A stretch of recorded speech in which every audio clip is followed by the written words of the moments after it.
Ada 70.000 kata Rasulullah SAW. Kita sudah tahu hadis ini, yang akan masuk surga tanpa hisab, tanpa adab, tanpa hisab. Kemudian mereka memiliki ciri. Sahabat berselisih ketika Rasulullah SAW mengatakan siapa mereka, karena Rasul berhenti hanya pada 70.000 orang yang masuk surga tanpa hisab. Rasul kemudian masuk ke dalam rumahnya, kemudian ini membuat para sahabat berbincang, berdiskusi satu sama lain.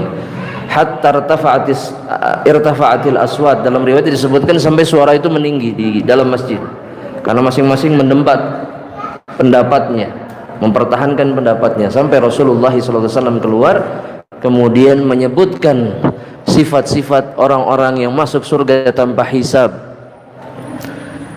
Siapa saja mereka? La yastarqun, tidak minta diruqyah. Kemudian yang kedua, la yaktawun, tidak menggunakan pengobatan kai dengan besi panas. Kemudian yang ketiga, la yatatayyarun, tidak bertatayyur. Apa yang dimaksud dengan tatayyur? Menganggap sial sesuatu yang dikaitkan dengan kejadian-kejadian tertentu, isyarat-isyarat yang tidak bisa memberikan manfaat ataupun madarat. Itu disebut tatayyur. Kenapa disebut tatayyur? Kenapa nama ini yang digunakan?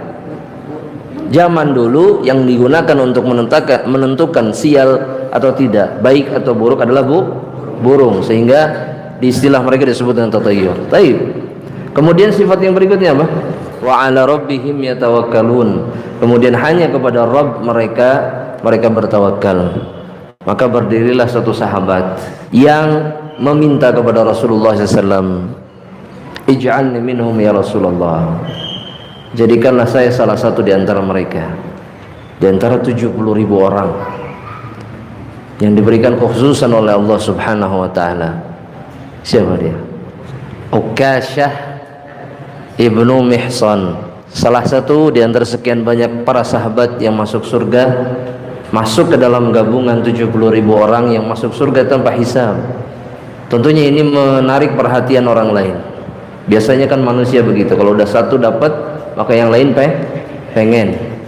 Maka bermunculanlah tangan-tangan yang diangkat meminta juga kepada Rasulullah SAW. Maka Rasulullah menjawab dengan jawaban yang singkat sebagai bentuk fadilah Ukasyah, keutamaan Ukasyah di sisi Rasulullah SAW, dan keutamaan setiap orang yang memiliki semangat atau ghirah kepada kemuliaan dan kebaikan, di mana Ukasyah tanpa ragu-ragu dia mengangkat tangan kemudian meminta kepada siapa?